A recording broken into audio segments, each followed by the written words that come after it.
Okay, so the questions. Is the Excel drops register an efficient tool to document the inspections? I think there's two questions there, Joe. I would suggest, is Excel efficient? Well, Excel has its limitations. Is the template efficient? I would say absolutely. If you choose to use the Excel version, which is totally free, it's available to be exploited. But what we're trying to promote there is that the physical structure of the survey and the subsequent failed items and inspection book should be in a system that is easily searchable. That's something that will work like a database and ideally can speak to other systems. It's worth having a look at that Excel spreadsheet because it's got some key elements in it that we really want to address, things like the risk ranking and ensuring that we focus on the preventive measures, risk rank, and then address safety securing. Excellent.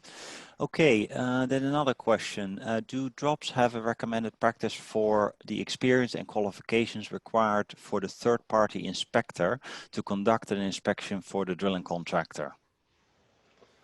No, drops itself cannot provide any kind of endorsement or qualification or certification for inspectors, but certainly through the materials that we have, the guidance for surveys, the reliable securing booklet, the significant number of alerts and materials, particularly the material that comes along with the Train the Trainer program. I mean, these are all useful components to build knowledge, but typically it's down to the inspection companies to ensure that the inspectors are competent, first and foremost, typically with rope access, but there are elements such as being able to use the reporting software, which might be specific to the inspection company. There might be specific training requirements for the location. And then, of course, there's going to be the in-house qualifications to address the drops elements. But everything is typically based on drops best practice. Excellent. Okay. What are the plans to bring the drops initiatives to other industries outside of drilling? And before you answer that question, we're very much focused here on drilling in Asia, but we do have an audience outside of drilling. I admit we typically have drilling contractors and operators, but how does that work in other regions?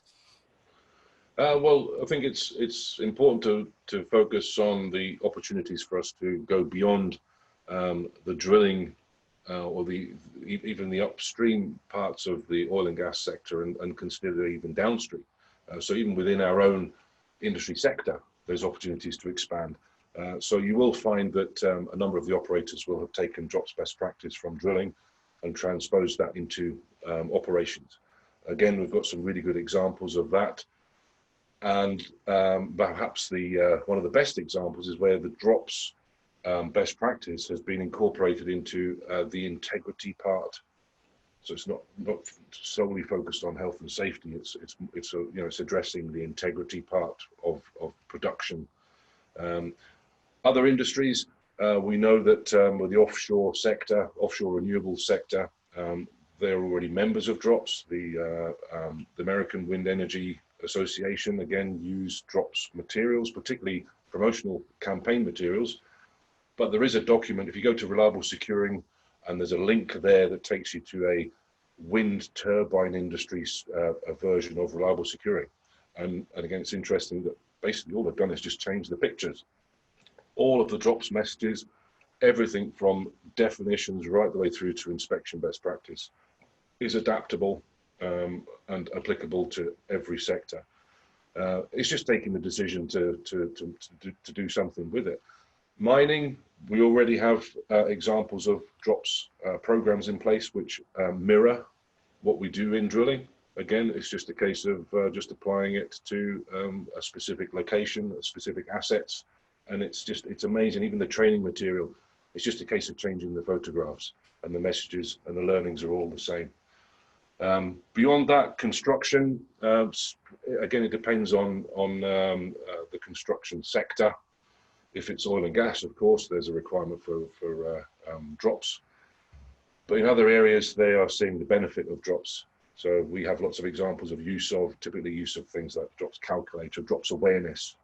But I still think there's a long way to go in addressing drops, the drops principles in design, in design and selection. So yeah, it's all there for every industry. We've proven that it's applicable to every industry, and we're here to support any industry too. Is there any inspection checklist for drops inspections? There's if you look at the drop survey and inspection best practice document, there are templates there. We have a inspection checklist for areas perhaps where you don't want to go to through the whole process of developing a picture book. But basically the checklists are all there. There's also the reliable securing. If you read through reliable securing by section, which is then determined by equipment families, you will find good pointers and functional recommendations which will support inspections. So all the information's there. The format of it is entirely up to you, but there's plenty of guidance and examples that are available through drops. Excellent. Okay, then the next question. How do we standardize drop standards requirements across all operators in oil and gas industry? I found out each oil and gas operators have different standards needed to comply by all contractors. Yeah, it's always an interesting one, Joe. That's drop started out as being the objective was to create a standardized set of practices, which we've achieved. And I think if you look at operator and drilling contractor policies and procedures, you will see that they are all aligned. They are all standard. The things where we differ, which is unfortunate, is in our administrative controls, where we start to throw around different acronyms, or perhaps make references in our procedures to things that are slightly different, or maybe not at odds, but just a slightly different focus. One example being perhaps the focus more on safety securing rather than secondary retention, or perhaps more focus on the survey and the inspection rather than the kind of the broader overview. But basically, when you get to the bottom of it, if you read everybody's policy and procedure, it does mirror the drops recommended practice. If we look at, say, the word standard, we know that in various regions, Oman being an example, is that basically they've taken this is the ministries, the petroleum sector, with the industry themselves, have sat down and they've agreed that the basic format of a drops standard for Oman.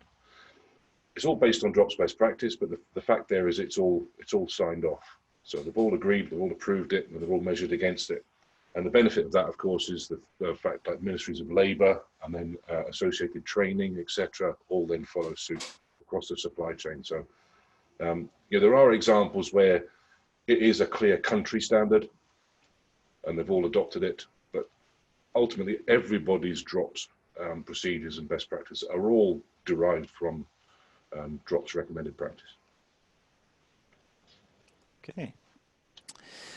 Okay, then next question. Is periodic drop survey mandatory in construction industry? So please explain about drop survey in construction industry. Yeah. Okay, well, the mandatory element of drop survey is always driven by the scope of the contract, even within drilling. The scheduling for it, the scope, etc. It would be nice to think that in construction there is an opportunity to consider surveys and inspections, but we know that the visual inspection element is typically a key part of their HSE processes. So the checking for loose objects, that kind of thing. But mandatory survey in the same way as that we talk about surveys, the systematic approach in construction, I would suggest it's not mandatory at the moment. No. Yeah. I guess constructions, the nature of the operation continuously changes as well. Versus perhaps, yeah, drilling, it also changes, but it's more similar throughout. Yeah. Okay. Okay, perhaps a bit similar to earlier question. Can the forum reach out to oil and gas operators through IAGP and come out with a minimum standard set of requirements? If not all requirements for drops prevention that they want the contractors, specifically drilling contractors, to comply with. Yeah, I Yeah. guess. I think you'll probably see, if this is specific to drilling contractors and then their requirements when it comes to inspections, that there's definitely a gap there when it comes to the scope of surveys and inspections. So that'll hopefully be addressed in the update to the survey and inspection guidance. But when it comes to the industry bodies, I think the industry bodies themselves revert back to drops, because drops is solely focused on this subject matter, and support what we do here. I could have said earlier that perhaps one to watch is the Energy Safety Canada, which is, again, it's their industry body. It covers mostly the kind of the onshore and downstream side of oil and gas, but they are looking at establishing a Canada-wide standard when it comes to drops. So that'll be an interesting one to watch, and then we can kind of feed that back to everybody to say that, this is an example of where an industry body and all of the associations and ministries, etc., can come together and agree a standard to work to. Excellent. All right. So this refers to the recommended practice revision 2, page 22. Personnel exposed to dropped object risk are trained during the onboarding process as well as in refresher courses every year. Does this statement apply to all drops inspectors in the field? Well, drops inspectors, if they are third parties, they will they'll definitely have to go through the induction training of each site anyway. The refresher training, if it's the drops model, that will be asset specific, that perhaps there'll be an opportunity for third party inspectors to get involved in that. But realistically, the third parties themselves should have their own drops, continuous drops refreshers. But always address the training elements within your corporate procedures, because that will clearly state whether it needs to be an annual or a biannual or whatever refresher. Yeah. Dynamic causes of dropped objects. Do we have plans to highlight the best practice of measuring that risks when carrying out risk assessments? Well, hopefully we already have that. If we even look at books like our Reliable Securing booklet, I'm pointing at this thinking that I'm actually on camera here. I don't know if I'm on camera or not, but I'm looking at the Reliable Securing booklet, and that when you get to the red section of that booklet, the task planning and risk assessments, that there's lots of information in here. Again, we highlighted that in the presentation on Helidecks, is that that concept of thinking about specific dynamic forces, such as helicopter downdraft, it's all kind of addressed here.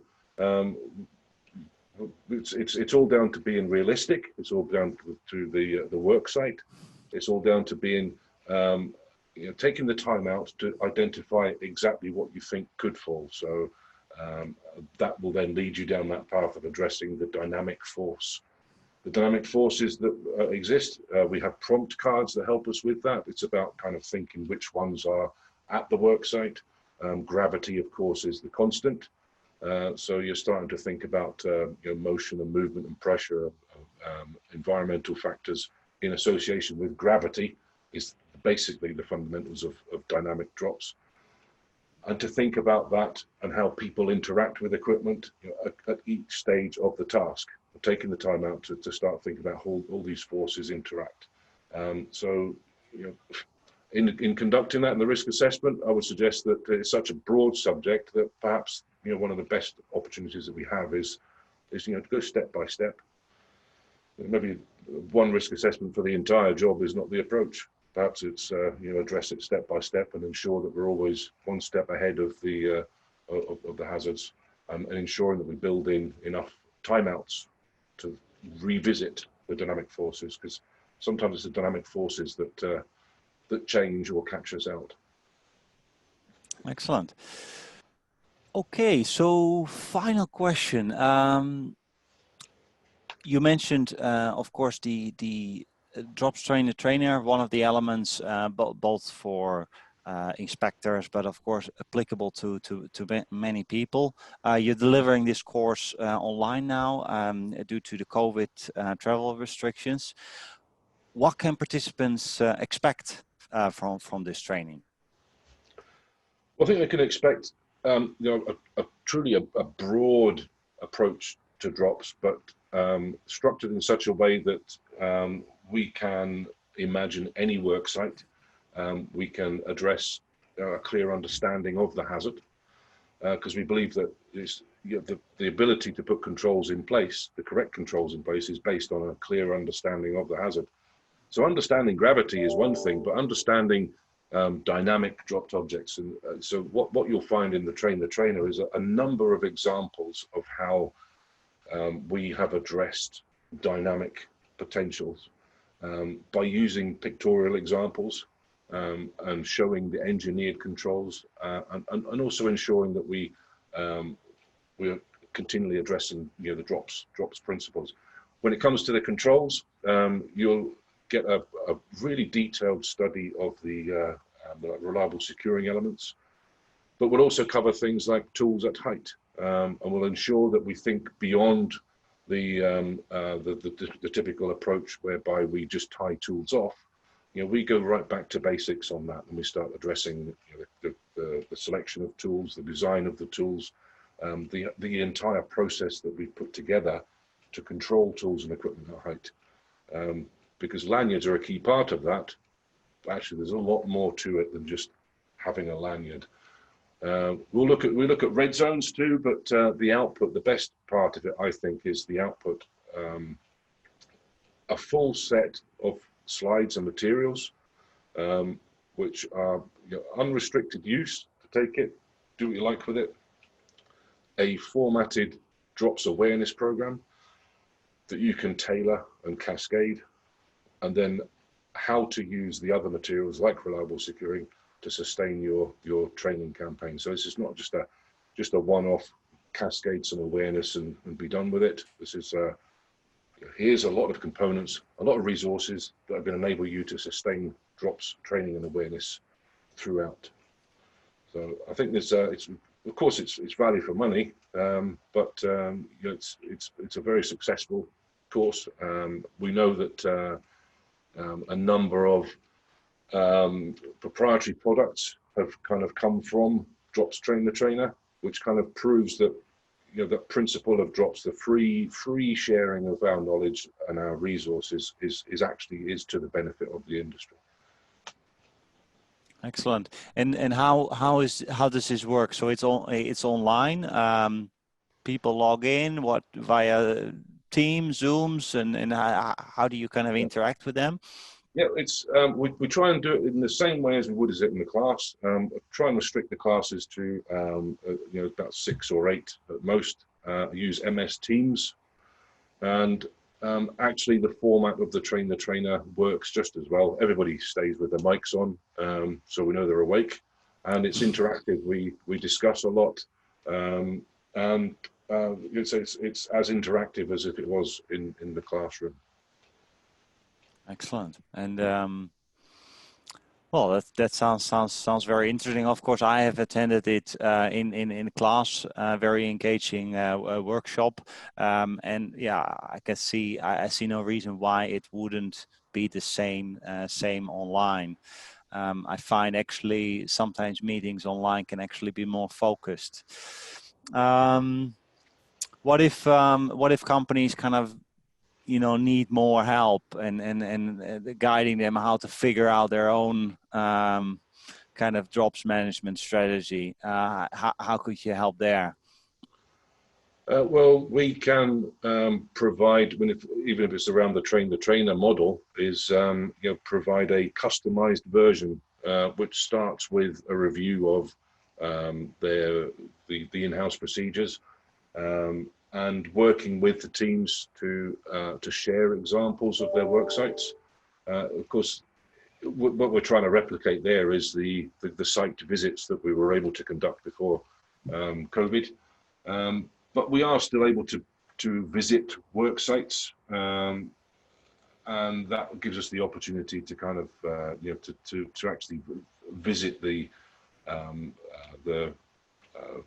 asset, to work through the documentation, to get involved in toolbox talks. That can be difficult, but what we can do is obviously use examples to help promote where drops best practice can be implemented. But helping to put things together, helping to put a system together, material is all there, and we're always here to help identify where those resources can be found. And with that, we know that's been successful because typically they've got the material, they've double checked, can we use it? Are you sure? And then they've shown us their product, and it's not more just a case of rebadging the stuff that belongs to drops. You can actually see where different organizations have adapted the material and made it specific. Best example, I think, is the offshore wind sector. Excellent. All right. So what I'll do is I'll put a link to the training course in the YouTube recording as well, so people can have a look and reach out to you if they have any more questions. Thanks very much, Alan. I'll stop the recording now. Cool. Thank you.